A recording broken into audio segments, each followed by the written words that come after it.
Today on Locked On Phoenix Suns, the injuries, unfortunately, are stacking up for the Suns. Are we right back to where we were last season, where it's impossible to evaluate this team? And is there anything they can do to avoid that fate? Let's go.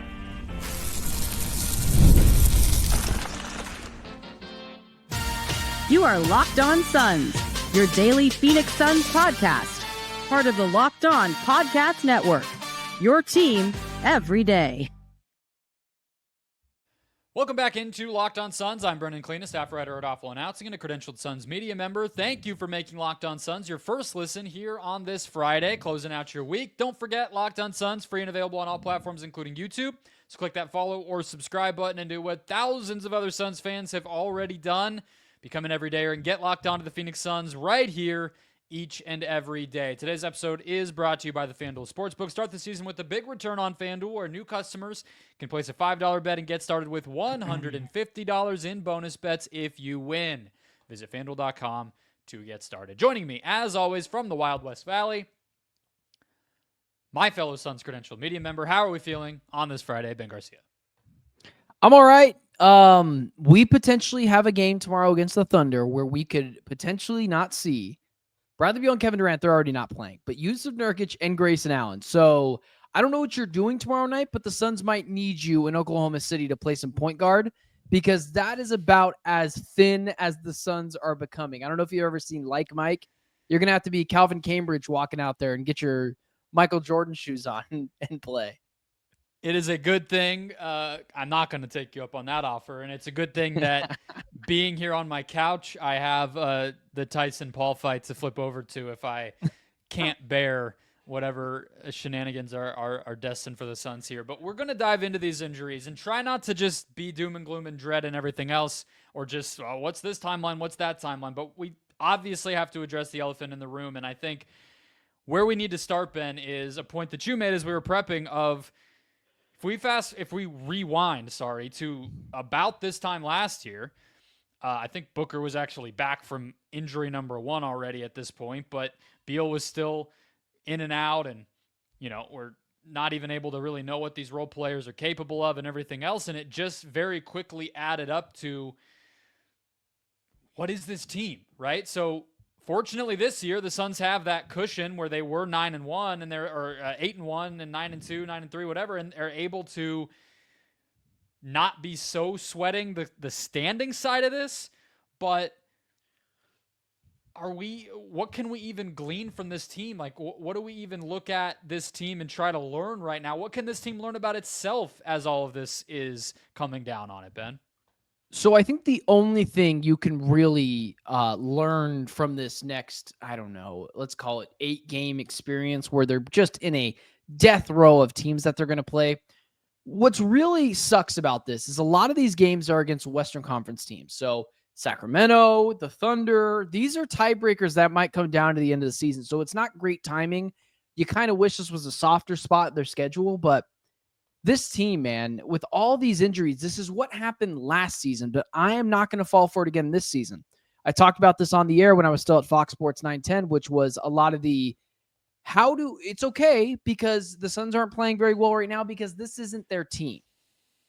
I'm not so sure what you can evaluate with this team over the next 6-7 games. I don't know what you do with the game plan with Budenholzer if you have all these guys missing games, because I know for a fact Josh Okogie is likely not playing in any playoff scenarios. And every game is so important for this team. So, there's a change that I think that the Suns could potentially look at in the next segment that we can talk about. But, I would toss it right back to you. Where is it just depth? And is the best thing that can come out of this a bunch of battle-tested players like, an Oso Ighodaro or a Ryan Dunn or a Josh Okogie or whoever it is there a potential good side of this that when the playoffs come and God forbid a Grayson Allen goes down, maybe a Josh Okogie or an Oso Ighodaro, whoever it is able to step up to that role because they have these reps early on in the season?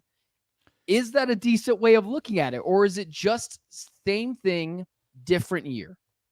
I think it helps, right? I mean, look, we knew going into the season that this depth was real. Last year, somebody has to play. That was kind of where we were, right? It's like throw Jordan Goodwin out there, throw Yuta Watanabe out there. Like, somebody has to get minutes. And that's not where they are right now. They're much more, I think there's much more value to those guys playing and playing together and building habits and everything else. The thing that I just get frustrated by trying to kind of make sense of this or think about what even I'm going to be watching for is the injuries are at every spot. And that's kind of what's tough. So just to say this also, we mentioned Beal's not going to play, but he also has been changed from a left calf left calf soreness, tightness, whatever they were calling it, to a strain.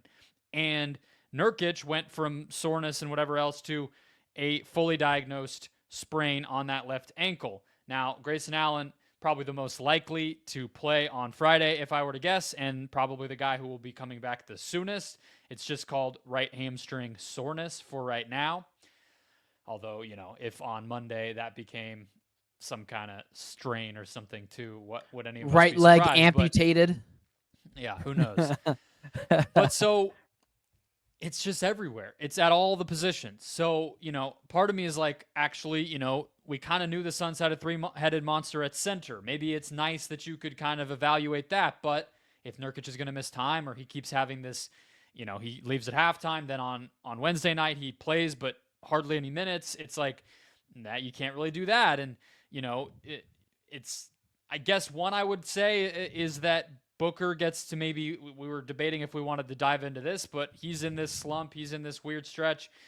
Maybe this is kind of a nice opportunity for him, but he's clearly not going to just put this team on his back. I think we would have seen that already. I think he's overburdened right now. So it's hard to find something, but I have one sell I can try to make to you, Ben.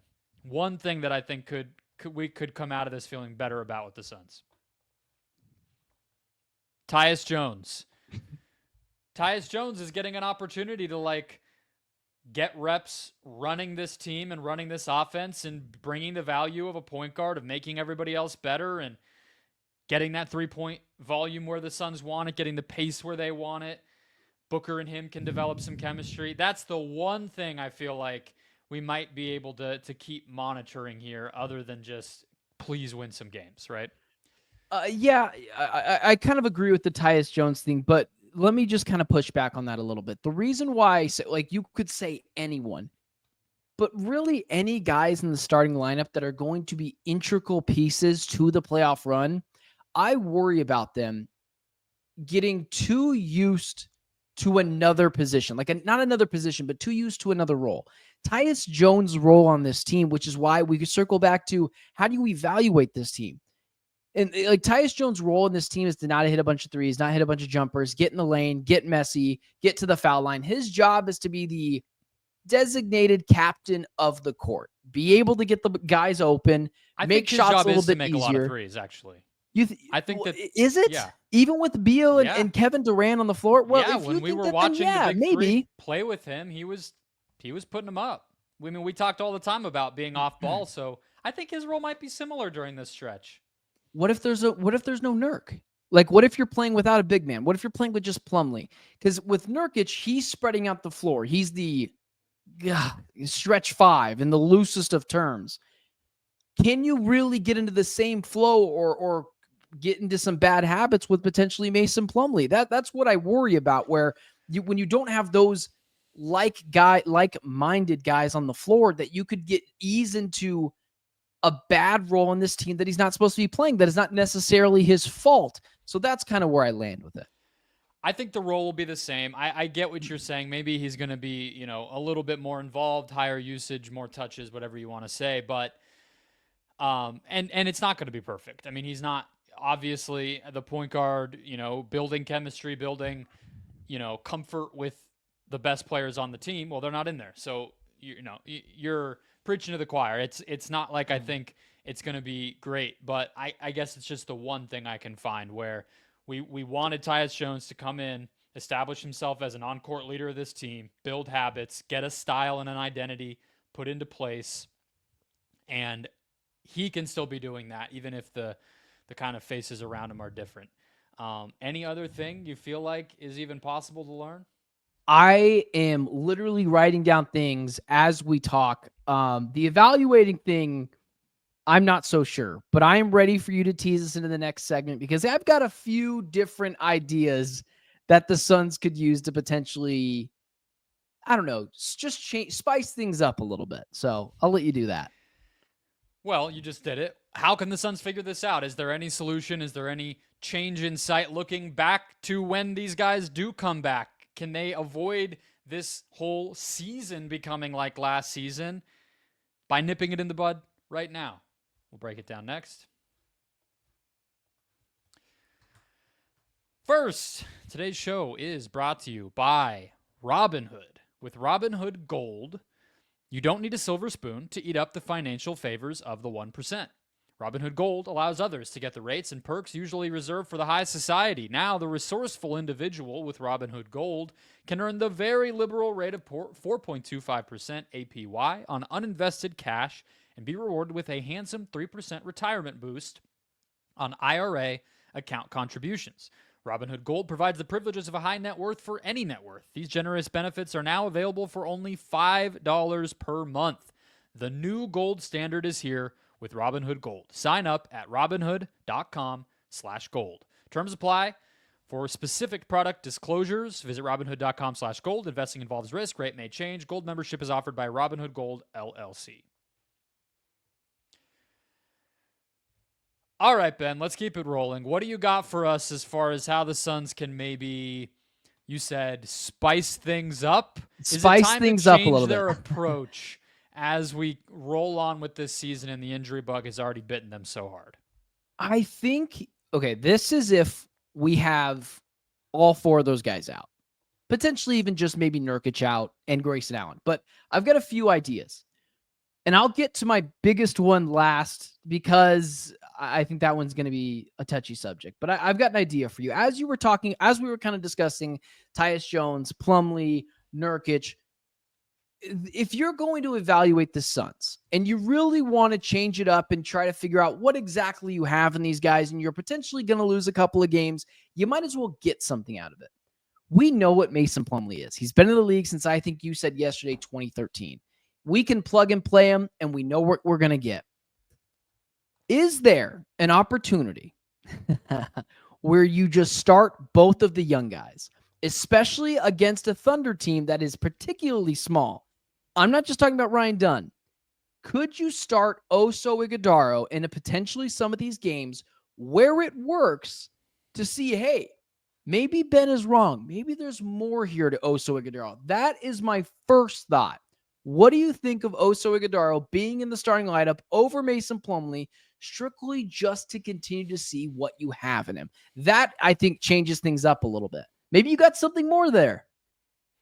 So the case would be, if you want to try to learn something, just learn about the rookies. Like, just embrace development for this period of time. I think that that Oso has proven he's going to play regardless. So I tend to be like a little less attached to starting and everything else. It's kind of like if he plays a lot. I think he played more than Plumlee last night. Nurk was in there, but I'm all aboard. Play Oso, experiment, play him at the 4, play him at the 5, switch him, put him in drop coverage, have him as a playmaker, have him as a roll man, all of it.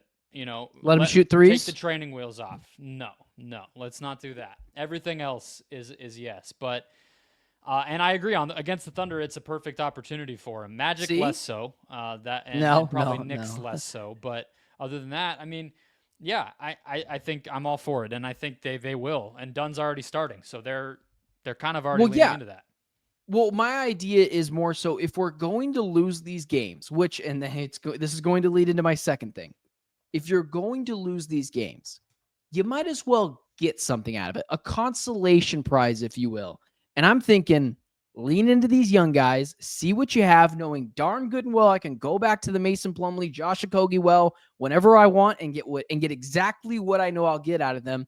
Just knowing, listen, the Thunder are really, really good. They have some injuries too, but nothing near as what the Suns are dealing with right now. I just think that is a Or it is close, but they just have like triple the depth of any team in the NBA. Honestly, it's like the Thunder are missing 2 of their like 4 best players, and they just don't care. It's crazy. Here's my second one, and it's not sexy. In fact, it's probably going to annoy you and some of our listeners as well, but it's not going to annoy you as much as the third one. Okay. Do the Suns just mail it in? Do they just rest all these guys? Like if Allen is actually hurt, if Nurkic is actually dealing with some real sprain, and we're not just putting it on there, and then Beal and Durant, do you just sit all these guys for a week, take your lumps where you get them, let them all get healthy, and then just pray you never have mass injuries like this as well? Isn't that what they're doing already, though? I mean, I don't think so. They rushed Nurkic back last night, and everyone can agree he wasn't very good last night. Wouldn't you say so? Yeah. Like I'm like just give the guy the weekend off. Like that's my third thing is if we're injured, let's be injured, let's get healthy, and let's bring these guys back. Not all at one time, but give them the time they need. And let's just come back healthier than ever and not deal with all of this nonsense. And then I got one more. That's fair. I mean, I kind of am always in that boat personally. Like, I don't like the is he, isn't he stuff with injuries. Whatever sport you're talking about, it's like I'd rather be a guy be out twice as long and be great when he's back than constantly be wondering and then he's second guessing himself and he tweaks it and now it's back to it's just a waste of time. It honestly just it's the worst of both worlds, I feel like. So I am good with it. I just feel like we never fully know, you know? It's like all of a sudden it's a sprain now. Like, did it get worse yesterday or was it always a sprain? Like, you know, it's like how did we even and did it potentially get worse because you rushed him back? Hence mailing it in for a couple games. This is the one that's going to drive a lot of people insane, and I want to kind of save it to the end. Everyone cover their eyes. Everyone cover their ears. This is more specifically tailored to Bradley Beal. What if, and not because of his skill, not because I haven't seen the praises of Bradley Beal, not because I don't think he hasn't been very good this year and has done everything this team has asked him to do. What if we asked him to do one more thing? Brad, you are not necessarily if you're going to get injured. It is a now when you're going to get injured. We've had an elbow. We've had a calf. Who knows? He probably got a speck of dust in his eye that kept him out 20 minutes in a game. What if we move Bradley Beal to the bench? Not because of his play, not because of anything that Brad did, not because I'm counting his man's pockets at $50 million a year. If he makes $20 million a year, we're not even having this discussion. But what if we move Bradley Beal to the bench? Not significantly tweak his minutes, but pull it down just a tad and use Brad situationally and in the biggest moments of games to help preserve him for the postseason. And because my whole thought is, listen, you play less minutes, less of a chance you get injured, less wear and tear on that body that's already having some issues. Bradley Beal to the bench to preserve his body, not because of his skill and the argument that I made earlier in the year that it might just fit better. Where are you at on Bradley Beal potentially going to the bench just to save the guy a bit?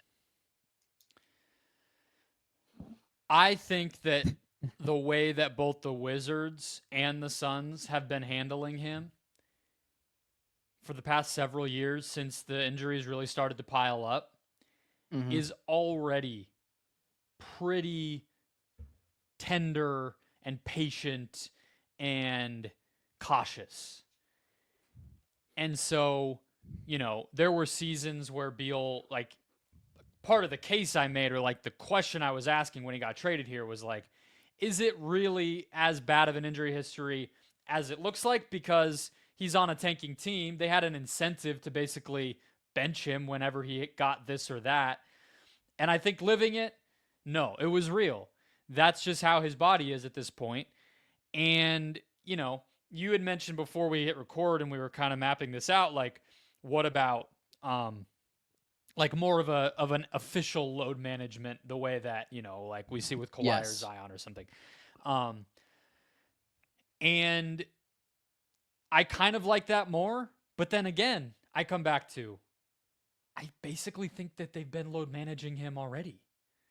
I mean, like, what would look different about load managing him if you're only getting 50 games out of him last year and he's already on pace to be, you know, 50% available in the not too distant future for this season. Kind of already is load management. Every time he has something go wrong, they sit him. They've already been doing that. He barely, he bumped his elbow on a fast break block and he missed a game. You know what I mean? I'm not questioning it. I'm just saying I think he is maybe beyond load managing because it's all of these random little bruises and nicks and knacks along the way that I don't know how you avoid it, whether he's playing a lot of minutes, few minutes, whether he's sitting out back-to-backs. I just think this is the reality, and that's what is frustrating, but I don't know if you can fix it. Okay, well, what about, and this is just kind of going to my head again, because I don't necessarily think you're wrong. I do, just to an extent, this is just kind of Bradley Beal, but I do think they could do a little bit better of a job load managing him, but who knows? Maybe that's Bradley Beal saying he doesn't want to be load managed. So, and I would get that too. What if in this experiment as well, you're just kind of, I don't know, putting him back on the bench from coming back from a calf injury. I think this is also a chance for you to experiment what the team could look like with him coming in situational spots. And I think there's a chance that it could work for everyone. I'm not panicking with this team. They've given themselves enough time and enough cushion to be able to have these conversations as well as be able to not panic.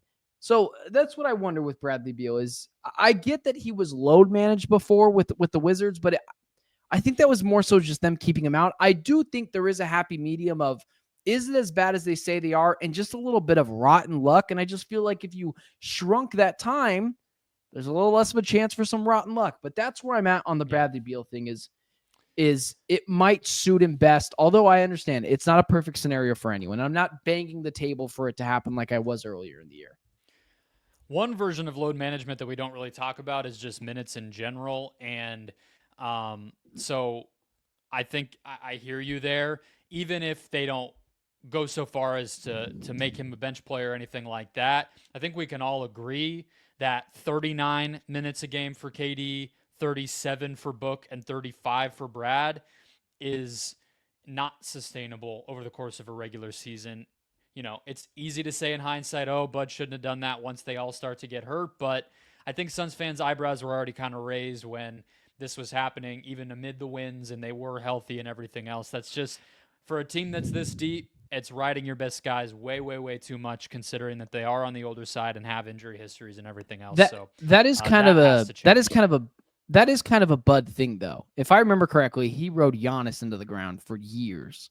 Which I'm not saying it's a good thing. It's something he's got to adapt. But I remember. I actually think it might be. I don't know.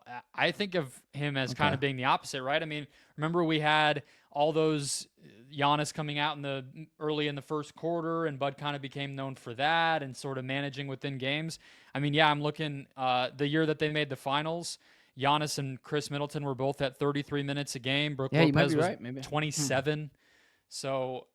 He comes from that Spurs kind of mindset. And so I just think he was wanting to be pedal to the metal right away and win some games. And they definitely need to adjust that side of things for sure. Let's jump to a lighter topic to close things out. The Suns released their jerseys for the NBA Cup, the City Edition jerseys, as well as the court. Like, dislike, thumbs up, thumbs down. We'll get to it next. First, today's show is brought to you by the FanDuel Sportsbook. Get ready to tackle the NFL action with FanDuel, America's #1 sportsbook, because right now new customers can bet $5 and get $150 back in bonus bets if you win. The FanDuel Sportsbook app gives you everything you need to place live bets on the NFL all in one place. So when you get a hunch in the middle of the game, you can check out the latest stats, view live play-by-play, and so much more, all on the same page where you place your bets. Just visit FanDuel.com today. You'll get started with $150 in bonus bets if you win. Let's check it out. As I've been saying, Penn State, what's the odds? What's the line today? Back to minus 10,000 on the road at Purdue.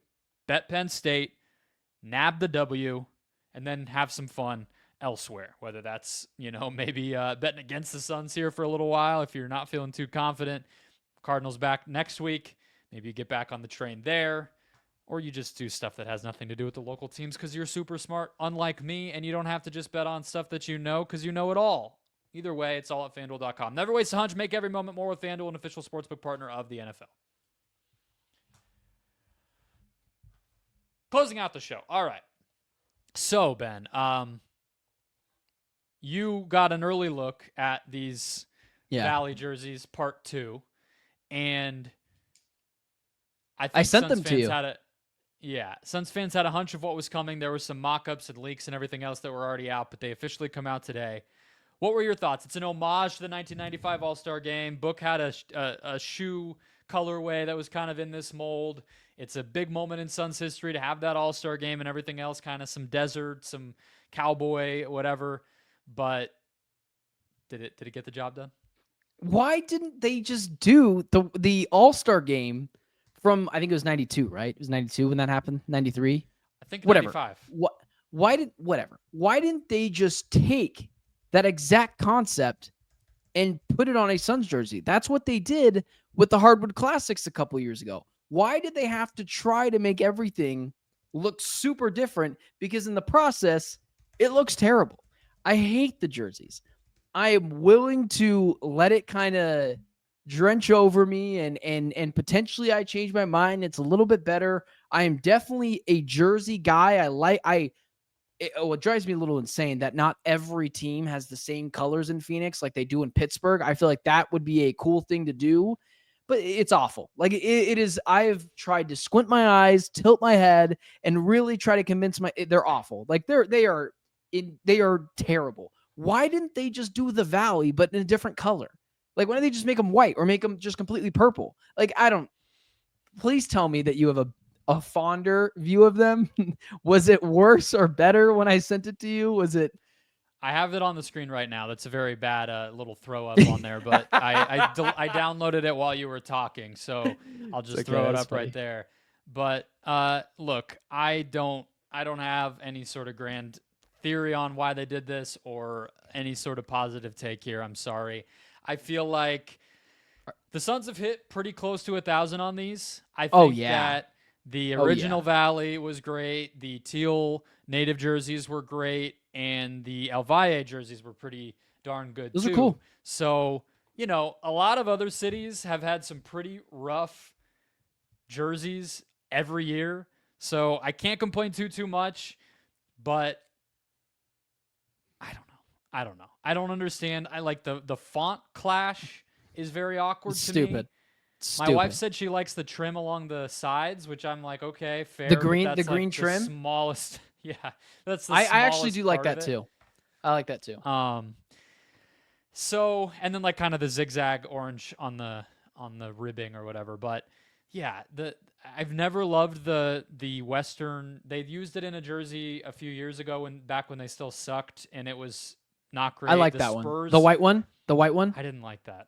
I actually really loved that one. That was actually one of my favorite Suns Valley jerseys. And then, the Spurs kind of had a similar thing last year. It just always feels too like thin and spread out for me. But yeah, I don't know. They'll sell them. People will like it. Nike will come up with something different last year.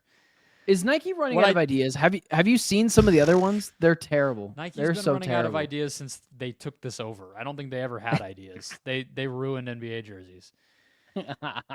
And they also outsourced MLB jerseys to Fanatics and screwed that up as well. So. Those are way bad. Those are like not even. I mean, that is a whole different level. The pants of are bad. see-through. Yeah. So those are a whole different level of bad. Look, come on, man. I mean, that is awful. Like that is, whatever. Some of the like associated merch I saw in the Sun social media post wasn't awful. Like no, there's one that's really cool. The other stuff. The shirts. There's one like things like that. There's like a hockey jersey style, the Valley, whatever. Like I actually kind of like that one. It's almost like a poncho, like like a cowboy would wear over them. I kind of like that one. Other than that, it's all awful. Outside of the court is that's awesome. What I was gonna say. The court's great. The court is awesome. The court is freaking. I mean, amazing on all. Like, look, I mean, that is, I don't know. Why didn't they just do that? Why didn't they just throw the exact logo and everything on a jersey and just made it match? Like, that is awesome. Like, that is so cool. A good mix of old and new. But no, we just had to go and screw everything up, didn't we? We can't have any nice things. I like outside of like 4 other good orange. ones. I like the fact that they didn't go unicolor crazy like other teams did. So Amazing. I mean, that one is amazing. I wish that they would just use this court the whole year. I think it's amazing. I love it. I think it would go great with our purple unis, which for some reason we've been wearing at home a lot this season. Everything about that is me. So is this City Edition court? Is this what we are wearing for the NBA Cup? Like, is this the no, because it doesn't have the cup in the middle. So we're gonna have the stupid purple court again, aren't we? Oh, that's true. That's true. Let me see here. Yeah, we're gonna have the NBA Cup court. I mean, yes. Okay, there we go. I thought I saw that already, and it looked different. Yeah. So it's orange. Yeah. It's orange with the. Oh yeah, that's stupid. Yeah, I can see it. With the orange in the middle, the PHX through the center, Yep. all jumbo across the entirety of the length of the court, and then some. Oh, actually, I lied. That's not bad. The purple one last year was god awful. I mean, that one was terrible. I didn't mind it. The purple one is still in my Twitter header photo with like it's a shot of Suns Lakers from last year. Yeah, I don't know. That one was awful. Brendon, that's horrendous from last year. Sorry. I kind of liked it. I kind of like all the NBA Cup courts. Just bring me the most chaotic, messy, busy court, and I just like the kind of like uniqueness of it. I don't even really. No, there's nothing you like twice. Like, what do I care? You know. There's nothing unique about stupid. No, that was dumb. I really like okay, in the NBA courts, I can't lie. Our NBA court, I do like the design of it. Although I'm begrudgingly saying so because all the other ones are awful. The jerseys are horrendous, and Nike needs to figure it out. But the court is awesome. The court actually might make the jerseys look really good on the players. I'm sorry. Now I'm just rambling about nonsense, but still, I thought that was interesting. It's going to be an interesting newsletter. Has it all figured out? Yeah, there you go. The summary of this episode is going to be quite the task here. Sign up for the newsletter, guys. Sign up for the newsletter, LockedOnDaily.com, or click the link in the show description below. Get straight to your inbox every day. Get NBA analysis, Suns analysis. Stay up to date with the show. Best of all, support the show. Some money goes back right to us, and it's free for you. That's about as good as it gets. Follow, subscribe, become an everydayer. We'll be back with you next week after this Suns Thunder game that we both might just have to watch between our fingers here on Friday night. Enjoy your Friday. Enjoy that game, and we'll catch you later.